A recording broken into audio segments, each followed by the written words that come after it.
ఓం శాంతి. మురళీ అమృత బిందువులు. 1వ ప్రశ్న, తండ్రిని సుప్రీం టీచర్ అని ఎందుకు అంటారు?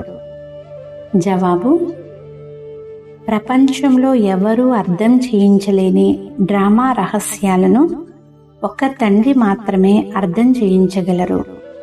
హద్దు నాటకంలో మార్పులు చేర్పులు ఉంటాయి. ఈ అనంతమైన డ్రామాలో ఎటువంటి మార్పులు చేర్పులు జరగజాలవు. ఈ సృష్టి చక్రము తిరుగుతూ ఉంటుంది అని కూడా అంటారు. కానీ అది ఎలా తిరుగుతుంది? ఉన్నది ఉన్నట్లు తిరుగుతూ ఉంటుందా లేక మారుతూ ఉంటుందా అనేది ఎవరికీ తెలియదు. ఇది తయారై ఉన్న డ్రామా అని కూడా అంటారు. చక్రం వలె తిరుగుతూ ఉంటుంది. ఈ చక్రంలో మనుషులే తిరగాల్సి ఉంటుంది. అయితే ఈ చక్రం యొక్క ఆయుష్ ఎంత? ఇది ఎలా పునరావృతం అవుతుంది?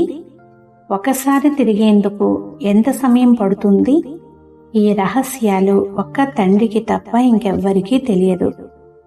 అందువల్లనే తండ్రిని పరమ శిక్షక్ అనగా సుప్రీం టీచర్ అని అంటారు అని బాబా చెప్తున్నారు.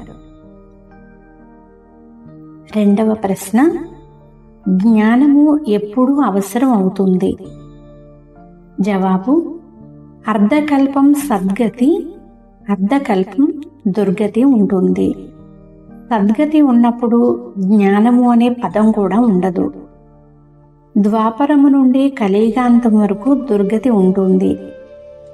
అప్పుడు జ్ఞానం వలన 21 జన్మలకు సద్గతి లభిస్తుంది. సుప్రీం తండ్రి దుర్గతి నుండి తప్పించి సద్గతి ఇచ్చేందుకు సత్యమైన జ్ఞానాన్ని వినిపిస్తారు. దుర్గతిలో ఉన్నప్పుడే జ్ఞానం అవసరం ఉంటుంది అని బాబా చెప్తున్నారు. 3వ ప్రశ్న, జ్ఞానానికి ఉన్న మహిమ ఏమిటి? జవాబు: సముద్రాన్ని అంతా స్థిరంగా చేసి, అడవిని అంతా కలములుగా చేసి, పృథ్వీని అంతా కాగితముగా చేసి వ్రాసిన జ్ఞానానికి అంతం అనేది ఉండదు అనే మహిమ ఉంది అని బాబా చెప్తున్నారు. 4వ ప్రశ్న, ఎవరికి జ్ఞాన యోగాలు బాగా నచ్చుతాయి? జవాబు: ఇప్పుడు దేవీ దేవతా ధర్మం ప్రాయలోపం అయిపోయింది. ధర్మభ్రష్టము కర్మభ్రష్టము అయినందువలన వేరే మారిపోయింది. దేవీ దేవతా ధర్మానికి చెందిన వారు ఇప్పుడు మళ్ళీ అదే దేవీ దేవతా ధర్మంలోనే రావాలి. ప్రతి ఒక్కరూ వారి వారి ధర్మంలోకి వెళ్ళాలి. ఎవరైతే దేవీ దేవతా ధర్మానికి చెందిన వారిగా అయి ఉంటారో వారికి ఈ జ్ఞాన యోగాలు చాలా బాగా నచ్చుతాయి అని బాబా చెప్తున్నారు. 5వ ప్రశ్న, ఎటువంటి వారు జ్ఞానాన్ని బాగా అర్థం చేయించగలరు?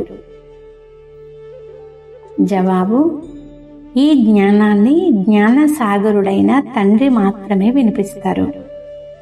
ఇది చాలా ఉన్నతమైన జ్ఞానము. దీనిని అర్థం చేసుకునేందుకు, ఇతరులకు అర్థం చేయించేందుకు చాలా విశాల బుద్ధి ఉండాలి. కేవలం పుస్తకం చదివి వినిపించరాదు అని బాబా చెప్తున్నారు. 6వ ప్రశ్న, విశ్వానికి మాలికులుగా ఎప్పుడు అవుతారు? జవాబు: తండ్రికి చెందిన వారిగా అయ్యారు అంటే విశ్వమంతటికి యజమానులుగా అయినట్లే. వాస్తవానికి 1 సెకండు విషయమే. బాబాకి పుత్రునిగా అవుతూనే విశ్వానికి యజమానిగా అవుతారు. ఇది చాలా ఉన్నతమైన అనంతమైన జ్ఞానము. ఈ జ్ఞానము ద్వారా విశ్వానికి అధిపతులుగా అవుతారు అని బాబా చెప్తున్నారు. 7వ ప్రశ్న, పిల్లలు ఎటువంటి సేవ చెయ్యాలి? జవాబు: కర్మ అకర్మ వికర్మల గుహ్య గతిని బుద్ధిలో ఉంచుకుని ఇప్పుడు ఎటువంటి వికర్మలు చేయకుండా వికారాల ఊబి నుండి అందరినీ వెలికి తీయాలి. జ్ఞాన యోగాలను ధారణ చేసి ఇతరులకు వినిపించాలి. సత్యమైన తండ్రి సత్యమైన టీచర్ ఇచ్చిన సత్యమైన జ్ఞానాన్ని ఇచ్చి మనుషులను దేవతలుగా చేసే సేవ చెయ్యాలి అని బాబా చెప్తున్నారు. 8వ ప్రశ్న, మనసా సేవ ఎప్పుడు చెయ్యగలరు? జవాబు, అమృత వేళలో స్మృతి యొక్క అభ్యాసము ద్వారా శక్తిశాలి వాయుమండలాన్ని తయారు చేసుకుంటే మనసా సేవ కొరకు శక్తిశాలి స్థితి తయారవుతుంది. చివరి సమయంలో మనసా సేవ ద్వారానే దృష్టితో తృప్తిపరిచే వృత్తి ద్వారా ఇతరుల యొక్క వృత్తులను పరివర్తన చేసే సేవ చెయ్యాలి. శ్రేష్ఠ స్మృతి ద్వారా లైట్ మైట్ ఇచ్చే అభ్యాసం ఉన్నప్పుడు నిర్విఘ్నమైన వాయుమండలం తయారయ్యి మనసా సేవ చెయ్యగలరు అని బాబా చెప్తున్నారు. అచ్చా, ఓం శాంతి.